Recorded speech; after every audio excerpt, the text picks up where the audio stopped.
Hey, Pine Belt, thanks so much for joining us for this week's weekend preview. Ryan, right there. Christmas time is here. It's not here. Still like 2 months off. Nobody else in the whole newsroom will just admit that Christmas time is here. Everyone was like, nope. I won't. You can get Brandy to admit it. Brandy will She'll admit it with you. Now, that means that Brandy is the best one in the newsroom if I can get her to admit that Christmas time is here. All right, so Brandy's on my team. Well, to agree with Ryan, it may not quite be Christmas, but the city of Laurel is also on my team. The city of Laurel is getting prepared this weekend for its Christmas open house. So join downtown Laurel and the holiday spirit this Sunday from noon until 5. Store owners are expecting a lot of people, and they're excited to help you find just what you need for the holidays. Many downtown businesses will be open just for you to help you get a head start on your Christmas shopping.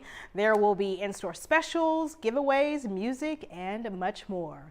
Merry Christmas! They do something on the coast too that's kind of seems out of place, very Christmas city-ish, and a lot of Christmas things and decorations. Is it year-round? No, I think it's like at the end of the summer. Oh, okay. I feel like, and this kind of feels a little bit like that. Yeah. Just kind of getting it out there, like it's coming for the people who live it. This is the time. This is your Super Bowl. So I live it. This is my Super Bowl.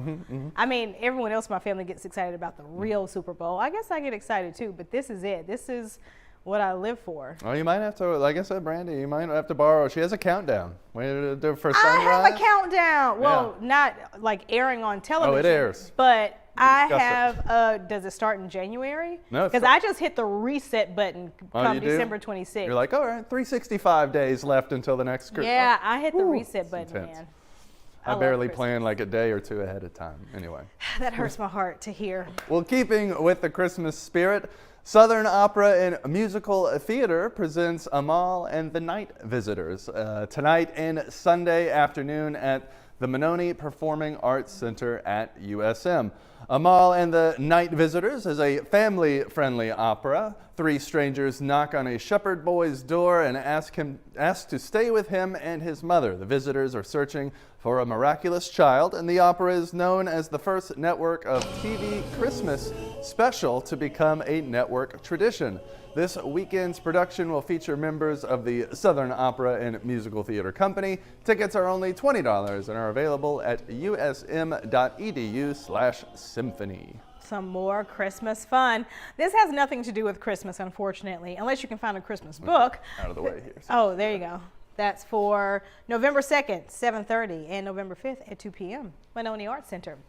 Parents, this one is for you and your kiddos. United Way's Hattiesburg Community Literacy Day is happening Saturday at the Hattiesburg Library from 10 a.m. until 2 p.m. So stop by for a morning of reading and activities for your kids. Each child will receive 1 book to take home while they are available and an opportunity to sign up for a library card. There will also be celebrity readers like our very own Kyra Lampley, crafts and refreshments. Again, oh, that is me. I didn't even realize Hattiesburg Community Literacy Day is Saturday from 10 a.m. until 2 p.m. at the Hattiesburg Library in the Children's Department. So happy reading, everyone. Very cool there. I'm a big fan of reading. I used to read a lot. Now it's mostly audiobooks. Well, still, I mean, you're the type of person where you read something once and you remember every word forever. I've got it in there. My son, he's 5. He just kind of grasped it finally. I read his way through a whole book through Click Clack Moo, if you're familiar with that book. It's a good one. But your kid's like really smart. Like he was probably reading. I thought he was reading it too and was just lying because he wanted us to do it for him. But he also might have just been memorizing the books we were reading and then saying them back to us. I probably think that's it because your kid's pretty smart. He's something. He's something there. So we might check that out. Reading is cool. Once you get it done, you know, it opens up all kinds of imagination and worlds for you. I love reading, but I'm like you. At some point in life, as adults, you reach a point where it's like mostly audiobooks. Right now, I am reading a physical book, which I'm enjoying, but I know that's it's taking me longer than normal because I just can't find Every time. time you start to focus, somebody wants you, and then you break Somebody focus, you got to go wants back. you, Yep. yeah. That's how it goes. So. A whole day But not to be that's why needed. books are always waiting for you. They're always on pause. Audiobooks are great. But the last event was for the kids. Now this one is for the adults. Saying goodbye is hard, and if you love Colludium. Colludium. I haven't never seen that word before. Colludium Brewing Company in Hattiesburg. They want you to stop by for a final farewell this Saturday at 5 until they run out of beer. Yep. Head out to Colludium Brewing Company on West 4th Street and spend some time with the owners.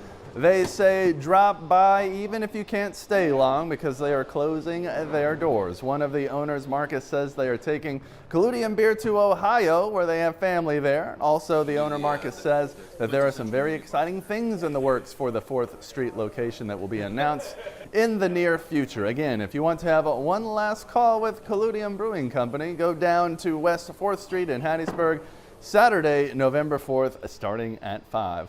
All right. Bye, Colludium. We wish you I would never have pronounced that correctly anyway, but now definitely got to do that. Well, now you know, and they also posted on their Facebook page that, you know, a lot of businesses, unfortunately, are having to post messages like this this year. But, you know, things are hard for a lot of different reasons. So we wish them the best, and good luck in Ohio. Good luck, indeed. All right, Ryan, you might be a dog person. I'm not sure how you feel about the animals. I have a dog. We have a... You didn't say, oh, yeah, I have a dog. You went, Yeah, I have a dog. our relationship's iffy right now. We're just getting by. I'm so Cute, sorry. though. Yes, That one- I'm blocking the cuteness for you guys. All right, so Ryan, I believe he is a dog person, but this At weekend heart, on the yeah. coast, at heart, if you're really a dog person on the coast, you have a chance to see several talented dogs show off their skills. The 12th annual Southern Harvest Cluster Dog Show begins tomorrow at the Harrison County Fairgrounds in Gulfport. The event will last all weekend, and shows will begin at 8:30 every morning. The show will feature more than 200 dog breeds competing for Best in Show, and there will also be a Pee-wee event for children ages 5 to 9 to show off their dogs. Again, the dog show is in Gulfport all weekend, and the tickets are free. You get to see all that cuteness for free. That is, they were pretty cute there. Yeah, he can admit they're cute. He has, like he said, he has a complicated relationship with his own, but he can admit that that's... I do. I love animals. All these pictures are great. I just think like mine. Like we're butting heads right now. But it's just, you know, it happens with your friends every now and Yeah, then. You're it not does. on the same page. You get back on the same page again eventually. You and your dog will get on the same page. Maybe if we go to the event. Have faith. All right, reading and writing lovers, this last event is for you. Jackson State University started celebrating the legacy of Black women writers yesterday, but it's not over yet. The Phyllis Wheatley Poetry Festival is also celebrating its 50th anniversary this weekend. There will be several panels featuring Black women writers, and the festival started Wednesday, but it's going to continue into Saturday at the Jackson Convention Complex. Registration begins at 8 a.m. every morning, and panel discussions and activities will last until at least 9 p.m. For a full look at the schedule or to register, visit jsums.edu/Phyllis Wheatley. Well, thank you very much for that, Karrie. Let's talk a bit about what we can expect weather-wise coming up, and that's also going to help you enjoy some of these events going on, especially if they do, in fact, intersect with the outdoors. If anything was going on right now, though, you definitely need that coat. Probably the winter one, the thickest you've got, at least in my opinion, because 49 feels like 45 with a 10-mile-per-hour breeze. It's just too much. It's just too low. It's well below where we should be. As far as our low temperatures right now, should be more like 50, and of course we were down into the mid-20s today. So thinking of it that way, this 53 isn't all that bad, and we are going to continue to warm under nothing but sunny skies there.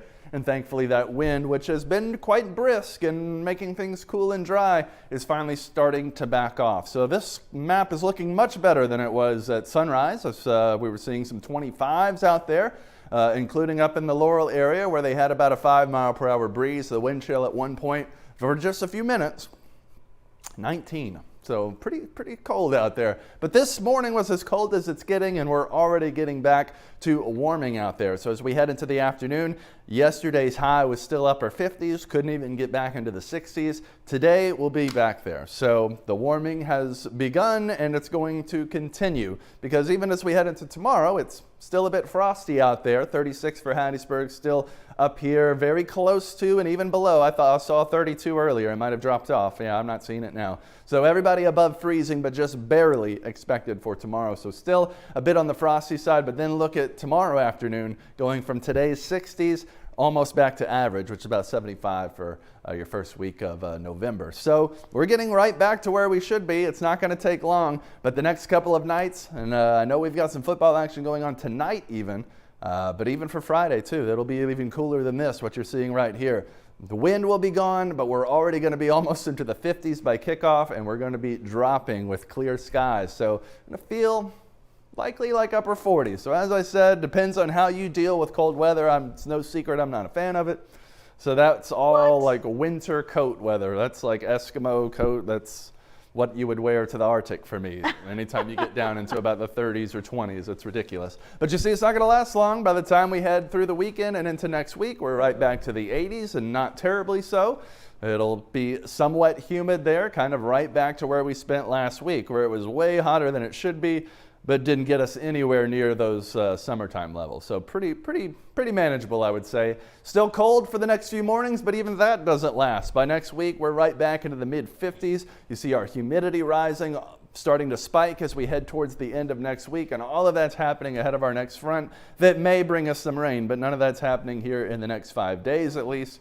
And to be honest, here in about the next 14 days, I don't see really any measurable rain. In fact, the only time we get some is that possible front for next Friday. So we go through Tuesday, Wednesday, Thursday, Friday here. You saw it pass through there. It was just like the last one. As it came in, it fell apart. We'll end up with at least some sprinkles out there, but not any rain that you can plan your day around or is going to help us out with those drought conditions. So a pretty nice weekend coming up. We will be warming. We'll be right back to average around that time as we head through the weekend and into next week, though. That's where you start seeing those temperatures climbing. Still not expecting really any cloud cover of any consequence, and certainly no rain, but we will be back into those 80s with our mornings going from today's 20s to the 60s by next Wednesday. I have to say, I'm not looking forward to humid and going back up to sticky in November. That's not too bad. Yeah, but you would think sticky would bring some rain. It seems like it gets right up to our area and decides to just deteriorate. It kind of runs out of steam. Yeah. We'll get them. They'll get a little bit stronger as we get further towards winter, and eventually that kind of starts like a second severe season for us, unfortunately. Yeah. That's probably the next time we'll start getting rain that we can really help us. Will be once we start seeing those kind of weekly storms coming through, unfortunately. Yikes. All right. Thank you so much, Ryan. Thank you guys for taking the time to be with us on Weekend Preview. We hope you have a great day. And if you have time, we'll see you in about an hour for midday. Adios.